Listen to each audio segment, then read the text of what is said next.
ओम नमः शिवाय। मैं हूं एस्ट्रोलॉजर के.एम. सिन्हा और मैं अपने इस यूट्यूब चैनल पर आप सभी का हार्दिक स्वागत करता हूं। दिसंबर का महीना और तुला लगन वाले जातकों का ये पूरा हफ्ता कैसे बीतेगा, आइए हम इस वीडियो में समझते हैं। इस वीडियो को स्टार्ट करने से पहले बता दें, जो मेरा ये राशिफल होता है ये सूर्य और चंद्र को आधार मानकर नहीं बनाता हूँ, इसको लगन के आधार पे ही देखना चाहिए। और अगर आपको लगन नहीं पता है तो आप किसी भी मोबाइल ऐप से, जो एस्ट्रोलॉजी के ऐप होते हैं या हम लोग की कुंडली एक्सपर्ट का जो मोबाइल ऐप है, वहाँ से भी आपको आपका लगन पता चल जाएगा। और अगर आपका लगन पता है तो आपको ये वीडियो देखना चाहिए, अन्यथा आपको ये वीडियो नहीं देखना चाहिए। देखिए, लगन की प्राथमिकता हर जगह होती है। कई लोग ये क्वेश्चन पूछते हैं कि गोचर देखने के लिए लगन से क्यों देखा जाता है, गोचर देखने के लिए तो चंद्रमा से देखा जाता है। और किसी एक सज्जन का कमेंट भी आया था, उसमें उन्होंने बोला था सर भाव चलित कुंडली से भी गोचर देखा जाए। तो देखिए, गोचर देखने का भाव चलित से तो बिल्कुल भी नहीं बनता है, लेकिन लोग सूर्य कुंडली, चंद्र कुंडली या नाम को आधार मान के राशिफल बनाते हैं। लेकिन मेरा जो राशिफल होता है वो केवल और केवल लगन के आधार पर होता है।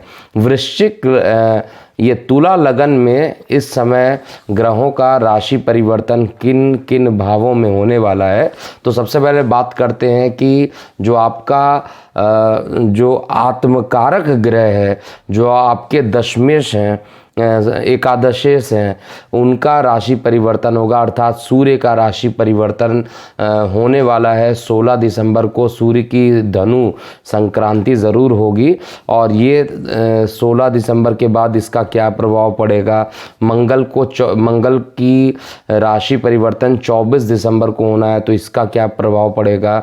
इसके अलावा बुध देवता की राशि परिवर्तन होगा 17 दिसंबर को, इसका भी प्रभाव आपको जानना चाहिए।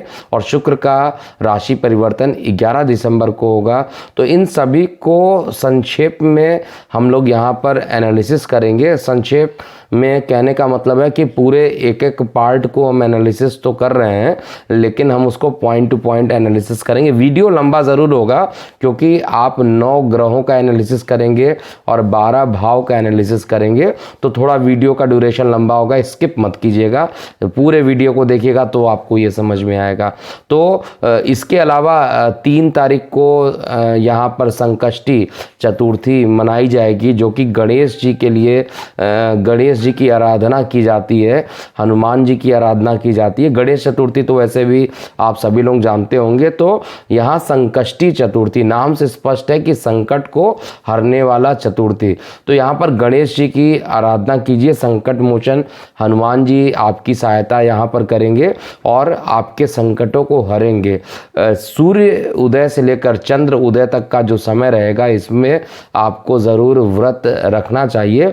ऐसे लोगों को विशेष रूप से जिनके ऊपर कुछ ना कुछ संकट आ रहा है, वो 3 दिसंबर को व्रत ज़रूर रखिएगा। इसके अलावा उत्पन्ना एकादशी भी होगी 11 दिसंबर को।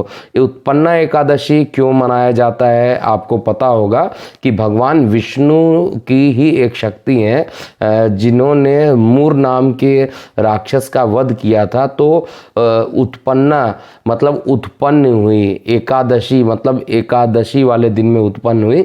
तो इनकी भी आप पूजा करने से, इनका भी फास्ट करने से आपके लाइफ में शांति रहेगी। क्योंकि जब देवताओं के ऊपर बाधा आई थी तो साक्षात विष्णु जी ने अपने अंश को यहाँ पर उत्पन्न किया था, और वो देवी जो थी उन्होंने मूर नाम के राक्षस को ख़त्म किया था। इसलिए उत्पन्ना एकादशी का अपना महत्व है। इसको भी आप श्रद्धा के साथ पूजा कीजिए तो आपके ऊपर भी संकट यहाँ पर ख़त्म हो जाएंगे। इसके अलावा 12 तारीख को, 27 तारीख को प्रदोष व्रत रहेगा, जो सामान्यता रहता ही है।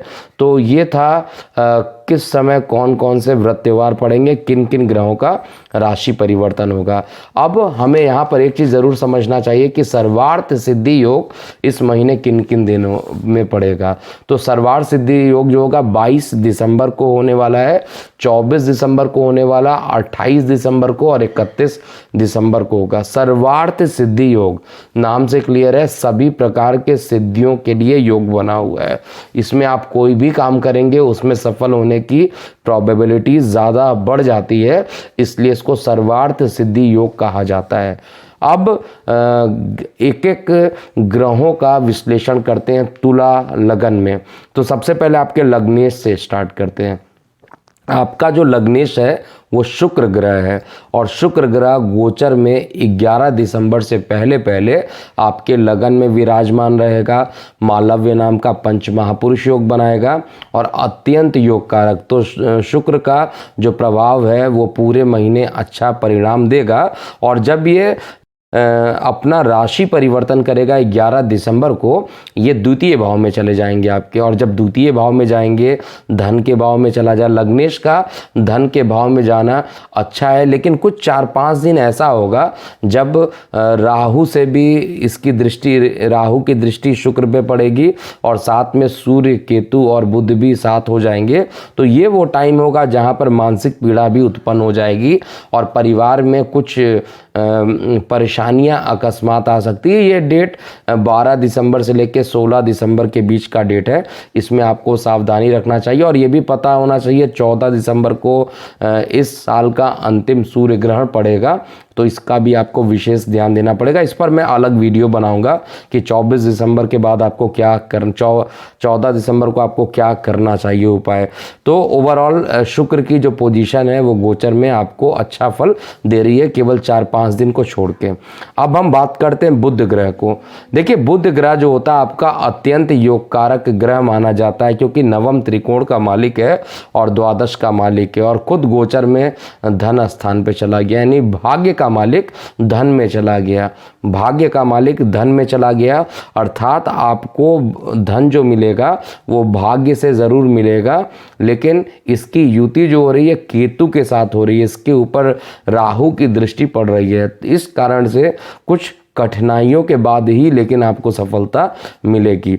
जैसे ही बुध का राशि परिवर्तन 17 दिसंबर को होगा और ये आपके लगन से तृतीय भाव में चले जाएंगे और खुद अपने घर को देखेंगे, तो आपके धार्मिक यात्राओं का यहाँ पर योग बनेगा। और काफ़ी दिनों से जो आप लोगों ने सोच रखा था कोई बड़ा काम करने के लिए, उस काम को ये पूर्ण करेंगे। छोटे भाई बहनों से आपके संबंध मधुर हो जाएंगे। सूर्य देव की बात करते हैं। देखिए सूर्य देव आपकी कुंडली में एक तो एकादश के मालिक हैं और साथ में गोचर में इस समय आपके धन में आकर बैठे हैं। एकादश का मालिक धन में बैठना अच्छा माना जाता है, लेकिन प्रॉब्लम क्या है, यहाँ पर समस्याएं क्या है। जो सूर्य है उस पर केतु के साथ ये बैठेगा, राहु की दृष्टि होगा, सूर्य को ग्रहण लग जाएगा और सूर्य को ग्रहण लगने के कारण यहाँ पर आपका कॉन्फिडेंस थोड़ा लैक करेगा और कॉन्फिडेंस के साथ साथ हड्डियों में दर्द और इम्यूनिटी सिस्टम भी थोड़ी ख़राब हो सकती है। इस और साथ में ये जो युति बन रही है द्वितीय भाव में बन रही है, गले वाले पोर्शन में बन रही है, इसलिए तुला लगन वाले जातकों को कोरोना जैसे रोगों से अभी से सावधानी बरतनी चाहिए, क्योंकि द्वितीय भाव आपका पीड़ित होने जा रहा है। द्वितीय भाव पीड़ित होने से, क्योंकि गले में ही प्रॉब्लम होती है सबसे पहले, फिर चतुर्थ भाव आपका प्रभावित होता है जिसको लंग्स कहते हैं, फिर सांस लेने में जो दिक्कत होती है वो कोरोना के। मैं ये नहीं कह रहा हूँ सभी को ऐसा होगा, लेकिन गोचर में कम से कम ऐसी युति बन रही है और मेरी जिम्मेदारी है कि अगर ऐसी कुछ चीज़ें मुझे दिखाई दे तो मैं आपको पहले ही इसके बारे में अलर्ट दे देता हूँ। तो यहाँ पर सूर्यदेव बहुत अच्छा परिणाम नहीं देंगे और इसकी स्थिति और ख़राब होगी जब सूर्य राशि परिवर्तन करके धनु में चले जाएंगे। अपने मित्र के घर में ज़रूर जाएंगे, भाई बहनों से अगर अनबन थी उसको सही करेंगे लेकिन आलस से उत्पन्न कर देंगे, यहाँ पर कुछ निगेटिविटी भी उत्पन्न करेंगे।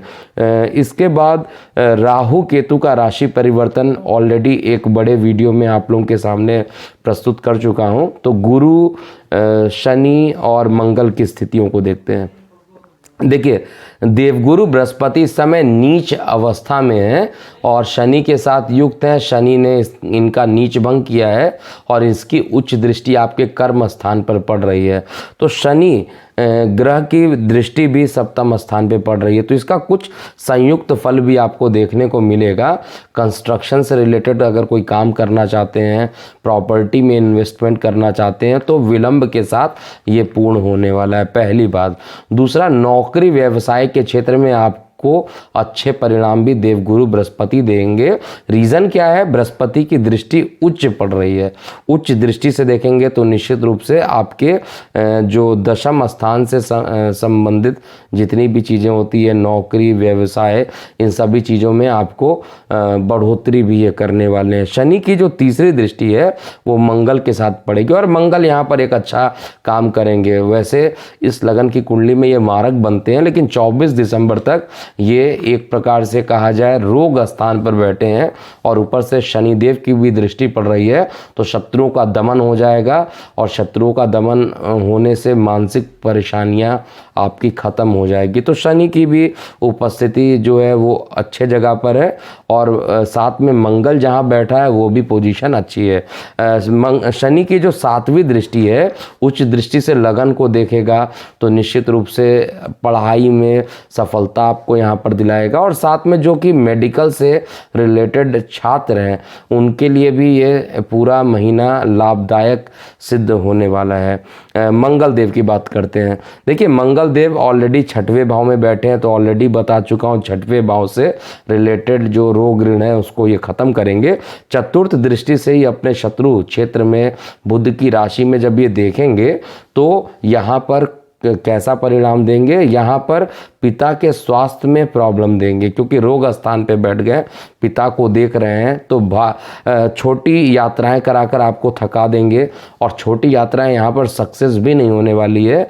तो अगर आपको यात्राएं करना भी हो तो आपको उसका शुभ मुहूर्त देखकर ही यात्रा करना चाहिए और शुक्र का बीज मंत्र ओम द्रांग द्रिंग द्रौंग श शुक्राय नमः का जाप करते हुए आपको चलना चाहिए। मंगल की 7वीं दृष्टि अस्पतालों के खर्च को, विदेशों को, ऑनलाइन वाले पोजीशन को देख रहा है, तो निश्चित रूप से आपको यहाँ पे सप्तम दृष्टि से लाभान्वित करेगा और विदेशों से कुछ अच्छे रिजल्ट भी यहाँ पर देगा। लेकिन खर्च की अधिकता भी ये मंगल देव यहाँ पर करने वाले हैं। तो ओवरऑल हर ग्रहों की मैंने यहाँ पर बात कर ली है, कौन से ग्रह कैसा परिणाम आपको देने वाले हैं गोचर में। अब प्रत्येक भाव का फल देखते हैं। देखिए, लगन के आधार पे तो मैं सारी चीज़ें ऑलरेडी बता चुका हूँ, क्योंकि लगन को आधार मानकर ही हर ग्रहों के पोजीशन और उसकी दृष्टियों का क्या प्रभाव पड़ेगा पूरे दिसंबर में, उसको मैं ऑलरेडी बता चुका हूँ। अब हम बात करते हैं कि यहाँ पर प्रथम भाव को छोड़ दिया जाए, उसका ऑलरेडी डिस्कशन हो गया। द्वितीय भाव से स्टार्ट करते हैं। देखिए, द्वितीय भाव पीड़ित है, निश्चित रूप से पीड़ित है। सूर्य वहाँ पर विराजमान है, केतु विराजमान है, राहु की दृष्टि पड़ रही है, तो ये सभी चीज़ें इंडिकेट कर रही है कि द्वितीय भाव आपका पीड़ित है। धन को संचित करने का जो टाइम है वो बहुत कठिन रहेगा, धन को संचित नहीं कर पाइएगा और परिवार में किसी प्रकार के लड़ाई झगड़े का भी योग यहाँ पर बन रहा है और परिवार से अलग होने का भी या दूर जाने का आंशिक योग भी यहाँ पर गोचर में बन रहा है। तृतीय भाव में भले ही भाई बहनों से आपको सहयोग मिलेगा, लेकिन सूर्य की उपस्थिति जब तृतीय भाव में होगी तो जब सूर्य बुध आदित्य योग बनेगा तो आपके नेम फेम को बढ़ाएगा, लेकिन आलस से शरीर में ज़्यादा दे देगा। आलस से देने के कारण कई काम जो सही टाइम पे होने चाहिए थे वो डिले हो जाएंगे। चतुर्थ भाव से संबंधित क्या फल होगा? तो चतुर्थ भाव में ऑलरेडी शनि और बृहस्पति की युति है और यहाँ पर बृहस्पति देव नीच के हैं, लेकिन इसका नीच भंग शनि देव ने किया है और शनि देव अपने घर में बैठे हैं।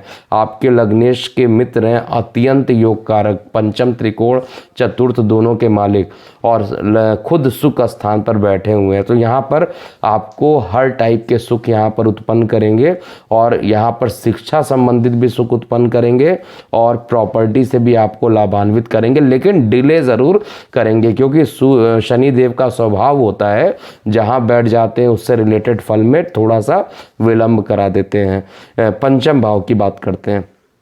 पंचम भाव यानी आपके जो संतान है उसकी बात किया जाए, आपके शिक्षा की बात किया जाए, आपके प्रेम प्रसंग की बात किया जाए, तो खुद पंचमेश जो है चतुर्थ स्थान पर बैठा हुआ है।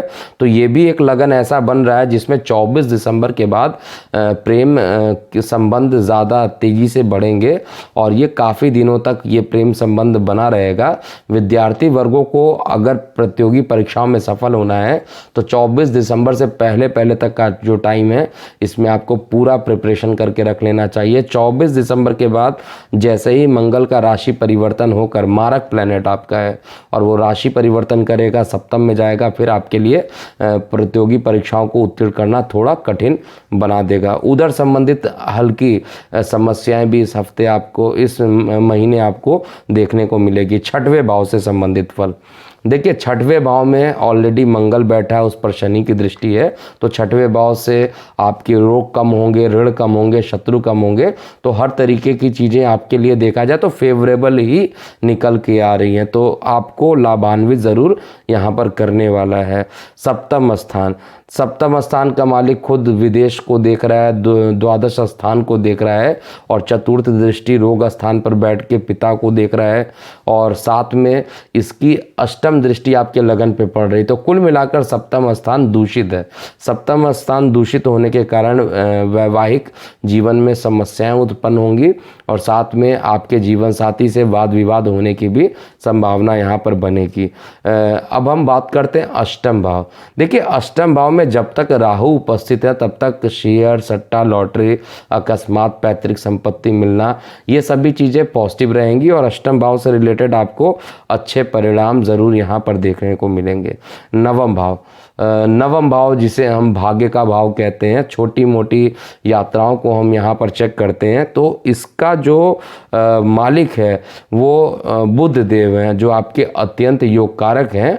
17 तारीख से पहले आपके नवम भाव से षडाष्टक करेंगे, लेकिन जैसे ही ये तृतीय स्थान पर जाएंगे, सप्तम दृष्टि से भाग्य को देखेंगे तो धार्मिक यात्रा यहाँ पर करा देंगे। एक तरफ मंगल जहाँ पर धार्मिक यात्राओं को कठिन बनाएगा, वहीं पे आपका योग कारक 17 तारीख के बाद धार्मिक यात्राएं आपके लिए अनुकूल होगी। उससे पहले कुछ ना कुछ परेशानियां उत्पन्न होंगी। पिता के स्वास्थ्य में भी अकस्मात सुधार देखने को आपको 17 दिसंबर के बाद ही होगा, जब बुध का राशि परिवर्तन होगा और बुध तीसरे त्रिकोण में बैठ के नवम त्रिकोण को देखेंगे। दशम भाव से संबंधित फल देखिए, दशम भाव जो होता है कुंडली का, इससे आप अपने कार्य को, व्यवसाय को मुख्यतया देखते हैं। तो यहाँ पर चतुर्थ स्थान, यहाँ पर बृहस्पति की उच्च दृष्टि पड़ रही है, शनि की दृष्टि पड़ रही है, तो मेडिकल से रिलेटेड जो विद्यार्थी हैं उनको लाभान्वित होगा और साथ में टेक्नोलॉजी से भी रिलेटेड जो विद्यार्थी हैं उनको भी लाभान्वित करेगा, क्योंकि बृहस्पति जो है वो टेक्निकल प्लैनेट माना जाता है, ज्ञान के देवता है, जबकि शनि को पूर्ण रूप से मेडिकल प्लैनेट माना जाता है। तो यहाँ पर दोनों की युति हो रही है और शिक्षा के लिए, कंसल्टेशन के लिए बृहस्पति जाने जाते हैं। तो यहाँ पर आपका कार्य यदि कंसल्टेशन से रिलेटेड है तो वो बढ़ेगा और साथ में शनि और बृहस्पति की युति दशम भाव में पदोन्नति की युति भी बनाएगी और साथ में आपको मानसिक पीड़ा को ख़त्म करेगी। नौकरी व्यवसाय में अच्छे परिणाम भी देने वाली है। एकादश भाव का फल, एकादश भाव का जो मालिक है सूर्य है और ये बिल्कुल भी यहाँ पर अच्छा फल देने वाला नहीं है। इनकम के साधनों में कुछ कमी हो सकती है, इसलिए आपको किसी भी तरीके से अति उत्साह में आकर या काल्पनिक चीज़ों को माइंड में रखकर जॉब को छोड़कर दूसरे जॉब को पकड़ने की ज़िद मत कीजिएगा, नहीं तो ये जो सूर्य रहेगा वो आपके लिए काफ़ी भारी पड़ जाएगा। इसलिए एकादश स्थान, हालांकि बड़े भाई बहनों से आपके संबंध मधुर रहेंगे, लेकिन फिर भी एक कल्पना माइंड में आ सकती है कि जॉब को स्विच किया जाए, दूसरी जगह जाया जाए। तो यहाँ पर अभी आपको कम से कम मकर संक्रांति तक आपको रुकना चाहिए। द्वादश स्थान का फल देखिए, द्वादश स्थान का जो मालिक है वो बुध देव है, और द्वादश स्थान के जो मालिक बुध हैं वो आपकी लगन कुंडली से द्वितीय भाव में बैठे हैं। तो विदेशों से कुछ पैसे तो ज़रूर आपको लाभान्वित कर देंगे, चाहे वो ऑनलाइन के फॉर्म में हो, चाहे आप विदेश में रह के कमाते हैं या आपके घर में विदेशों का कोई पैसा आता है, तो इससे लाभान्वित ज़रूर आपको करेंगे और संबंध आपके मधुर हो जाएंगे दूसरे लोगों के साथ। अगर कुछ वाद विवाद चल रहा था तो संबंध मधुर होंगे। और मंगल की भी दृष्टि पड़ रही है, तो मंगल की दृष्टि पड़ना यहाँ पर अच्छा मैं मानूंगा, और इस कारण से आपकी जो निगेटिव चीज़ें हैं यानी अस्पताल के खर्चों को ये कमी करेंगे। तो कुल मिलाकर द्वादश भाव आपका अच्छा परिणाम देने के लिए बाध्य है। तो ये था पूरा दिसंबर महीना और तुला लगन वाले जातकों का कैसा बीतेगा ये पूरा महीना दिसंबर 2020। तो ये केवल मैं आपको बता दूं कि जो गोचर में 50% फल है ये तो आपको मिलेगा ही मिलेगा, लेकिन अगर आप चाहते हैं कि आपका पूर्ण रिपोर्ट मिले तो कस्टमाइज राशिफल को आप आज ही कुंडली एक्सपर्ट के नंबर 9818318303 पर आपको एक रिक्वेस्ट डाल देना चाहिए, जिससे कि 1 मंथ तक आपको फ्री ट्रायल मिले। जब भी कोई राशि परिवर्तन हो उसका पूर्ण विवेचना आपको मिले, पूर्ण गणना करके सटीक विश्लेषण मिले। क्योंकि यहाँ पर जब मैं यूट्यूब पे आता हूँ तो ये गोचर के हिसाब से फल होता है, और गोचर केवल 50% तक सही होता है। और आप गोचर को भी समझिए, क्योंकि अगर आप गोचर को नहीं समझेंगे तो आपको आगे की चीज़ें पता नहीं होंगी। तो तर्क के आधार पे मैं बात भी करता हूं और तर्क के हिसाब से आपको समझना भी चाहिए। तो अभी के लिए इतना ही। मैं हूं एस्ट्रोलॉजर के एम सिन्हा। ओम नमः शिवाय।